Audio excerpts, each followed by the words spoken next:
ನಮಸ್ಕಾರ ವೀಕ್ಷಕರೇ. ಹಲವು ವಿವಾದಗಳ ಮೂಲಕ ಸುದ್ದಿಯಲ್ಲಿರೋ ವಿಪಕ್ಷ ನಾಯಕ ರಾಹುಲ್ ಗಾಂಧಿ ಈಗ ಮತ್ತೊಂದು ವಿವಾದದಿಂದ ಸುದ್ದಿ ಆಗ್ತಾ ಇದ್ದಾರೆ. ಈ ಬಾರಿ ಅವರ ಜೊತೆಗೆ ಸಹೋದರಿ ಪ್ರಿಯಾಂಕಾ ವಾದ್ರಾ ಕೂಡ ದೊಡ್ಡ ಮಟ್ಟದ ವಿವಾದಕ್ಕೆ ಕಾರಣವಾಗಿದ್ದಾರೆ. ಓಪನ್ ಸ್ಟೇಜ್ ನಲ್ಲಿ ಎಲೆಕ್ಷನ್ ಕಮಿಷನ್ ಅಧಿಕಾರಿಗಳ ಹೆಸರು ಹೇಳಿ ವಾರ್ನಿಂಗ್ ಕೊಡಲಾಗಿದೆ. ಇದನ್ನ ಧಮ್ಕಿ ಅಂತ ಜನರು ಮಾತನಾಡುವಂತಾಗಿದೆ. ಸಾಕ್ಷಿ ಆಧಾರ ಯಾವುದೂ ಇಲ್ಲದೆ ರಾಹುಲ್ ಹಾಗೂ ಪ್ರಿಯಾಂಕಾ ಆರೋಪಗಳ ಸುರಿಮಳೆಯನ್ನ ಸುರಿಸಿದ್ದು ಇವರ ಮೇಲೆ ಆಕ್ಷನ್ ತಗೊಳ್ಳಿ ಅನ್ನೋ ಅಭಿಪ್ರಾಯಗಳು ಜನರಿಂದ ವ್ಯಕ್ತವಾಗುವಂತೆ ಮಾಡ್ತಾ ಇದೆ. ಆದ್ರೆ ಇದು ಕೇವಲ ಒಂದು ವಿಚಾರ ಆಗಿರದೆ ಇನ್ನೂ ಹಲವು ವಿಷಯಗಳಿಗೆ ಲಿಂಕ್ ಆಗ್ತಾ ಇದೆ.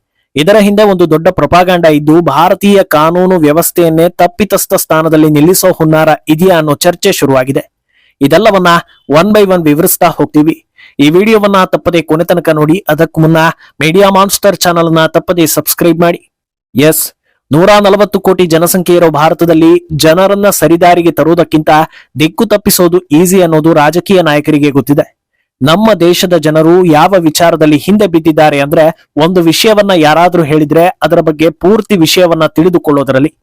ಮೋದಿಯೇ ಹೇಳಲಿ ಅಥವಾ ಅಮಿತ್ ಶಾ ಹೇಳಲಿ, ಏನು ಹೇಳಿದ್ದಾರೆ, ಅದಕ್ಕೆ ಸಾಕ್ಷಿ ಏನಿದೆ, ಯಾವ ವೆಬ್ಸೈಟ್ ನಲ್ಲಿ ನೋಡಿದ್ರೆ ಇದರ ಬಗ್ಗೆ ತಿಳಿಯುತ್ತೆ, ಈ ರೀತಿ ಕ್ಲೀನ್ ಆಗಿ ನೋಡಿ ವಿಷಯಗಳನ್ನ ಅರ್ಥ ಮಾಡಿಕೊಂಡ್ರೆ ನಾಯಕರ ಮೇಲೆ ನಂಬಿಕೆ ಹೆಚ್ಚಾಗುತ್ತೆ.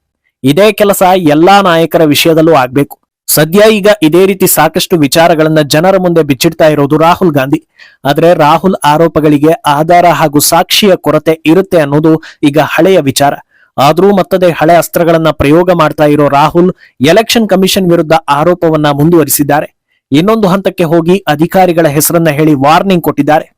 ಜ್ಞಾನೇಶ್ ಕುಮಾರ್, ಡಾಕ್ಟರ್ ಸುಖಬೀರ್ ಸಿಂಗ್ ಸಂಧು ಹಾಗೂ ಡಾಕ್ಟರ್ ವಿವೇಕ್ ಜೋಶಿ, ಈ ಮೂವರ ಹೆಸರನ್ನ ಓಪನ್ ಸ್ಟೇಜ್ ನಲ್ಲಿ ಮತ್ತೆ ಮತ್ತೆ ರಿಪೀಟ್ ಮಾಡೋ ರಾಹುಲ್, ನೆನಪಿಟ್ಟುಕೊಳ್ಳಿ, ಈ ಮೂವರು ಬಿಜೆಪಿ ಸರ್ಕಾರದ ಜೊತೆಗೆ ಕೈ ಜೋಡಿಸಿ ಕೆಲಸ ಮಾಡ್ತಾ ಇದ್ದಾರೆ. ಇವರಿಗೆ ಸರ್ಕಾರದಿಂದ ಎಲ್ಲಾ ರೀತಿಯ ಬೆಂಬಲ ಕೊಡ್ತಾ ಇದ್ದಾರೆ. ನರೇಂದ್ರ ಮೋದಿ ಸರ್ಕಾರ ಇವರ ಜೊತೆ ಗೋಲ್ಮಾಲ್ ಮಾಡೋದಕ್ಕೆ ಕಾನೂನನ್ನೇ ಬದಲಿಸಿದ್ದಾರೆ.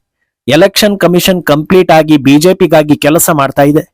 ನೀವೇನೇ ಮಾಡಿದ್ರು ಮೋದಿ ಸರ್ಕಾರ ನಿಮ್ಮ ಮೇಲೆ ಆಕ್ಷನ್ ತೆಗೆದುಕೊಳ್ಳದೇ ಇರಬಹುದು. ಆದ್ರೆ ಕಾಂಗ್ರೆಸ್ ಕಡೆಯಿಂದ ನಾನು ಹೇಳ್ತಾ ಇದ್ದೀನಿ, ನೀವು ಎಲೆಕ್ಷನ್ ಕಮಿಷನರ್, ನರೇಂದ್ರ ಮೋದಿಯ ಎಲೆಕ್ಷನ್ ಕಮಿಷನರ್ ಅಲ್ಲ. ಅಲ್ಲದೆ ನಿಮ್ಮನ್ನ ರಕ್ಷಿಸೋದಕ್ಕೆ ನೀವು ಯಾವ ಕಾನೂನನ್ನ ಮಾಡಿದ್ದೀರೋ ಅದನ್ನ ನಾವು ಬದಲಾಯಿಸ್ತೀವಿ ಅಂತ ಹೇಳಿದ್ದಾರೆ. ಇನ್ನು ಅದೇ ವೇದಿಕೆಯಲ್ಲಿ Priyanka Robert Vadra same pattern ನಲ್ಲಿ ಸೇಮ್ ವಿಚಾರವನ್ನ ಹೇಳ್ತಾರೆ. ಮೂವರು ಅಧಿಕಾರಿಗಳ ಹೆಸರನ್ನ ಕೂಗಿ ಹೇಳೋದಲ್ಲದೆ ಅಲ್ಲಿ ಸೇರಿದ್ದ ಜನರಿಗೆ ಈ ಮೂವರು ಅಧಿಕಾರಿಗಳ ಹೆಸರನ್ನ ರಿಪೀಟ್ ಮಾಡಿ ಅಂತ ಹೇಳ್ತಾರೆ. ಚೆನ್ನಾಗಿ ನೆನಪಿಟ್ಕೊಳ್ಳಿ ಅಂತಲೂ ಹೇಳ್ತಾರೆ. ದೇಶ ಈ ಮೂವರ ಹೆಸರನ್ನ ಯಾವತ್ತೂ ಮರೆಯೋ ಹಾಗಿಲ್ಲ. ಇವರನ್ನ ಇವತ್ತು ಬಚಾವ್ ಮಾಡೋದಕ್ಕೆ ಸರ್ಕಾರ ಎಷ್ಟೇ ಪ್ರಯತ್ನ ಪಡಬಹುದು, ಆದ್ರೆ ಒಂದಲ್ಲ ಒಂದು ದಿನ ಇವರು ಸಿಕ್ಕಿ ಬೀಳ್ತಾರೆ. ಯಾರೂ ಇವರನ್ನ ಕಾಪಾಡೋದಕ್ಕೆ ಸಾಧ್ಯವಿಲ್ಲ. ಇವರು ನಮ್ಮ ವೋಟ್ ಅಧಿಕಾರವನ್ನ ಕಸಿಯೋದಕ್ಕೆ ಪ್ರಯತ್ನಿಸಿದ್ದಾರೆ. ಆದ್ರಿಂದ ನಾವು ಅಧಿಕಾರಕ್ಕೆ ಬಂದ್ರೆ ಇವರನ್ನ ಸುಮ್ಮನೆ ಬಿಡೋದಿಲ್ಲ ಅಂತ ಹೇಳ್ತಾರೆ. ಅಲ್ಲದೆ ಬಿಹಾರದಲ್ಲಿ ನಾವು ಸೋತ್ವಿ ಅಂತ ಯಾರು ಬೇಜಾರಾಗ್ಬೇಡಿ, ನಾವು ಸೋತಿದ್ದು ವೋಟ್ ಚೋರಿಯಿಂದ ಅಂತಲೂ ಹೇಳ್ತಾರೆ.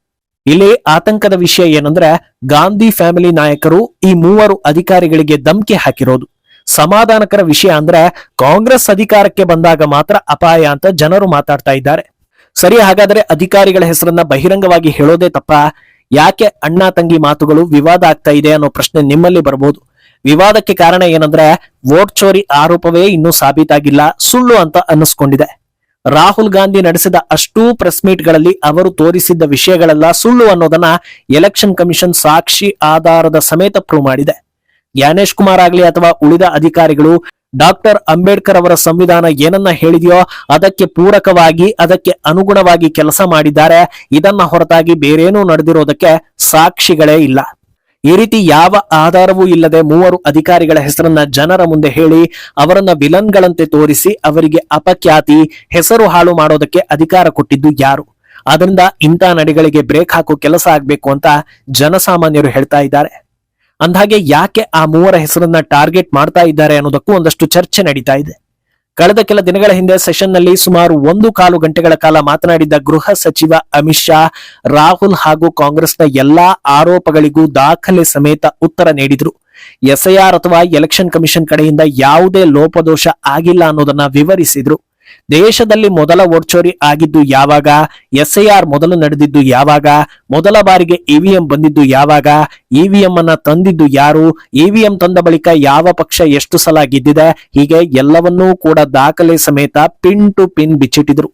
ಈ ಹೊತ್ತಲ್ಲಿ ಅಮಿತ್ ಶಾ ಹೇಳಿದ್ದ ಒಂದು ಮಾತು ಹೈಲೈಟ್ ಆಗಿತ್ತು. ಅದೇ ಈಗ ರಾಹುಲ್ ವಾರ್ನಿಂಗ್ಗೆ ಕಾರಣ ಆಗಿರ್ಬೋದಾ ಅನ್ನೋ ಚರ್ಚೆಗಳು ಶುರುವಾಗಿದೆ. ಹೌದು, ಇಂದಿರಾ ಗಾಂಧಿ ರಾಯ್ಬರೇಲಿಯಲ್ಲಿ ಮೋಸದಿಂದ ಗೆದ್ದಿದ್ರು. ಈ ಸಂಬಂಧ ಕೋರ್ಟ್ ಅವರನ್ನ ತರಾಟೆಗೆ ತೆಗೆದುಕೊಂಡಿತ್ತು. ನಂತರ ಕಾನೂನನ್ನ ಬದಲಿಸಿ ಪ್ರಧಾನಿಗೆ ಯಾವ ಸಂಕಷ್ಟ ಬಾರದಂತೆ ಮಾಡಿದ್ರು ಅನ್ನೋದನ್ನ ಅಮಿತ್ ಶಾ ಉಲ್ಲೇಖಿಸಿದ್ರು. ಈಗ ರಾಹುಲ್ ಹೇಳ್ತಾ ಇರೋದು ಮೋದಿ ಸರ್ಕಾರ ತಮ್ಮನ್ನ ತಾವು ಬಚಾವ್ ಮಾಡೋದಕ್ಕೆ ಹೊಸ ನೀತಿಯನ್ನ ತರ್ತಾ ಇದೆ ಅಂತ. ಅಲ್ಲಿಗೆ ಬಿಜೆಪಿ ಮಾಡಿದ ಆರೋಪಕ್ಕೆ ಕಾಂಗ್ರೆಸ್ ಕಡೆಯಿಂದ ರಿಟರ್ನ್ ಕೌಂಟರ್ ಬಂದಂತಾಯ್ತಲ್ಲ. ಆದ್ರೆ ಇಲ್ಲಿ ವ್ಯತ್ಯಾಸ ಏನಂದ್ರೆ ಅಮಿತ್ ಶಾ ಹೇಳ್ತಾ ಇರೋದು ದಾಖಲಾಗಿರುವ ವಿಚಾರಗಳನ್ನ, ಆದ್ರೆ ರಾಹುಲ್ ಯಾವುದನ್ನು ಪ್ರೂವ್ ಮಾಡದೆ ಒಂದಾದ ನಂತರ ಒಂದು ಆರೋಪಗಳನ್ನ ಮಾಡ್ತಾ ಇದ್ದಾರೆ. ಸರಿ, ಆಧಾರವಿಲ್ಲದ ಆರೋಪ ಮಾಡೋದ್ರಿಂದ ಏನಪ್ಪಾ ಲಾಭ ಅನ್ನೋ ಪ್ರಶ್ನೆ ಹುಟ್ಟಿದ್ರೆ ಅದಕ್ಕೂ ಕೂಡ ಉತ್ತರ ಏನು ಅನ್ನೋದು ಸಾರ್ವಜನಿಕ ವಲಯದಲ್ಲಿ ಚರ್ಚೆ ಆಗ್ತಾ ಇದೆ. ಇವತ್ತು ಅಸಲಿ ಸತ್ಯ ಏನು ಅನ್ನೋದು ಜನರಿಗೆ ಗೊತ್ತಿರುತ್ತೆ, ಹೆಚ್ಚು ಪರಿಣಾಮ ಬೀರೋದಿಲ್ಲ. ಅದೇ ಇನ್ನೊಂದು 20 ವರ್ಷ ಬಿಟ್ರೆ ಬಿಜೆಪಿ ಕೂಡ ಆರೋಪ ಮಾಡಿತ್ತು, ಕಾಂಗ್ರೆಸ್ ಕೂಡ ಆರೋಪ ಮಾಡಿತ್ತು ಅನ್ನೋ ಸುದ್ದಿ ಬರುತ್ತೆ. ಅದನ್ನ ಹುಡುಕ್ತಾ ಹೋದ್ರೆ ಅದಕ್ಕೆ ತಕ್ಕಂತೆ ವಿವಿಧ ಮಾಧ್ಯಮಗಳು, ಪತ್ರಿಕೆಗಳಲ್ಲಿ ಆ ಸುದ್ದಿ ಪ್ರಕಟ ಆಗಿತ್ತು ಅನ್ನೋದರ ಪ್ರೂಫ್ ಸಿಗುತ್ತೆ. ಆದ್ರೆ ಯಾರ ಆರೋಪ ಸತ್ಯ, ಯಾರದ್ದು ಸುಳ್ಳು ಆರೋಪ ಅನ್ನೋದು ಅಂತಿಮ ಸಾಲಲ್ಲಿ ಚಿಕ್ಕದಾಗಿ ಇರುತ್ತೆ. ಅದನ್ನ ಎಲ್ಲಾ ಜನರು ಓದೋದಿಲ್ಲ, ಹೆಡ್ಲೈನ್ ನೋಡಿ ಡಿಸೈಡ್ ಮಾಡ್ತಾರೆ. ಇದೇ ದೊಡ್ಡ ಅಡ್ವಾಂಟೇಜ್ ಅಂತ ಹೇಳಲಾಗ್ತಾ ಇದೆ. ಅಂದಹಾಗೆ ಇದು ಕೇವಲ SIR ಅಥವಾ ಎಲೆಕ್ಷನ್ ಕಮಿಷನ್ ವಿಚಾರಕ್ಕೆ ಸೀಮಿತವಾಗ್ತಾ ಇಲ್ಲ. ಕಂಪ್ಲೀಟ್ ಭಾರತದ ನ್ಯಾಯಾಂಗವನ್ನೇ ಟಾರ್ಗೆಟ್ ಮಾಡಿ ನ್ಯಾಯಾಂಗ ವ್ಯವಸ್ಥೆಯೇ ಸರಿಯಿಲ್ಲ ಅನ್ನೋದನ್ನ ಬಿಂಬಿಸೋ ಕೆಲಸಗಳು ಕೂಡ ಆಗ್ತಾ ಇದೆಯಾ ಅನ್ನೋ ಚರ್ಚೆ ಕೂಡ ದೊಡ್ಡ ಮಟ್ಟದಲ್ಲಿ ಶುರುವಾಗಿದೆ. ಅದಕ್ಕೆ ಕೆಲ ದಿನಗಳಲ್ಲಿ ನಡೆದ ಬೆಳವಣಿಗೆಗಳು ಪುಷ್ಟಿ ಕೊಡ್ತಾ ಇದೆ. ಮೊದಲನೆಯದ್ದು, ಅಕ್ರಮ ವಲಸಿಗರ ವಿಚಾರದಲ್ಲಿ ಸುಪ್ರೀಂ ಕೋರ್ಟ್ CJI ಸೂರ್ಯಕಾಂತ್ ಖಡಕ್ ಆದೇಶವನ್ನ ಕೊಡ್ತಾರೆ. ದೇಶದ ಹಿತದೃಷ್ಟಿಯಿಂದ ಅಕ್ರಮ ವಲಸಿಗರನ್ನ ಮುಲಾಜಿಲ್ಲದೆ ಆಚೆ ಕಳಿಸಬೇಕು ಅಂತ ಹೇಳ್ತಾರೆ. ಅದರ ವಿರುದ್ಧ ಕ್ಯಾಂಪೇನ್ ಶುರುವಾಗುತ್ತೆ. ತಮಿಳುನಾಡಿನಲ್ಲಿ ಕಾರ್ತಿಕೈ ದೀಪಕ್ಕೆ 100 ವರ್ಷಗಳ ಇತಿಹಾಸ ಇರೋದರಿಂದ ದೀಪ ಬೆಳಗಲು ನ್ಯಾಯಾಧೀಶರು ತೀರ್ಪನ್ನ ಕೊಡ್ತಾರೆ. ಅದರ ವಿರುದ್ಧ ಇಂಡಿ ಒಕ್ಕೂಟ ಒಗ್ಗಟ್ಟು ತೋರಿಸುತ್ತೆ. ಇದೆಲ್ಲವೂ ಓಲೈಕೆಗಾಗಿ ಮಾಡ್ತಾ ಇರೋದು ಅನ್ನೋದು ಜನರಿಗೆ ಅರ್ಥವಾಗ್ತಾ ಇದೆ. ಅಲ್ಲದೆ 100 ಬಾರಿ ಈ ವಿಚಾರಗಳನ್ನ ಕೋರ್ಟ್ ನಲ್ಲಿ ವಿಚಾರಣೆ ಮಾಡಿದ್ರು ದೇಶ ಪ್ರೇಮಿ ನ್ಯಾಯಾಧೀಶರು ದೇಶದ ಪರವಾಗಿ ಅಥವಾ ಮಣ್ಣಿನ ಸಂಸ್ಕೃತಿ ಪರವಾಗಿ ನಿಲುವನ್ನ ತೆಗೆದುಕೊಳ್ತಾರೆ. ಅದನ್ನ ಬದಲಾಯಿಸೋದು ಕಷ್ಟ. ಹೀಗಿರುವಾಗ ಇಡೀ ನ್ಯಾಯಾಂಗ ವ್ಯವಸ್ಥೆಯೇ ಸರಿ ಇಲ್ಲ, ಸರ್ಕಾರದ ಕೈಕೆಳಗೆ ಕೆಲಸ ಮಾಡ್ತಾ ಇದೆ ಅನ್ನೋದನ್ನ ಪದೇ ಪದೇ ಬಿಂಬಿಸ್ತಾ ಹೋದ್ರೆ 100ರಲ್ಲಿ ಒಂದು 20 ಜನರಾದ್ರೂ ಹೌದೌದು ಅಂತ ತಲೆ ಆಡಿಸ್ತಾರೆ. ಆದ್ರಿಂದ ಈ ಅಜೆಂಡಾ ಶುರುವಾಗಿದೆಯಾ ಅನ್ನೋ ಚರ್ಚೆ ಕೂಡ ನಡೀತಾ ಇದೆ.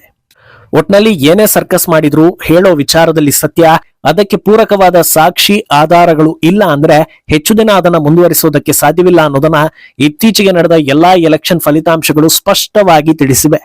ಯಾವ ಕಡೆಯಿಂದ ಸುಧಾರಣೆ ಮಾಡಿಕೊಳ್ಬೇಕೋ ಅದನ್ನ ಬಿಟ್ಟು ಬೇರೆ ರೀತಿಯ ಅಸ್ತ್ರಗಳನ್ನ ಪ್ರಯೋಗಿಸ್ತಾ ಹೋದ್ರೆ ಕಾಂಗ್ರೆಸ್ ಭವಿಷ್ಯಕ್ಕೂ ಕಷ್ಟ ಇದೆ ಅಂತ ಜನರು ಹೇಳ್ತಾ ಇದ್ದಾರೆ. ಮುಂದೇನಾಗುತ್ತೆ ಅನ್ನೋದನ್ನ ಕಾದು ನೋಡ್ಬೇಕು. ಈ ಬಗ್ಗೆ ನಿಮ್ಮ ಅಭಿಪ್ರಾಯವನ್ನ ತಪ್ಪದೆ ಕಮೆಂಟ್ ಮೂಲಕ ತಿಳಿಸಿ.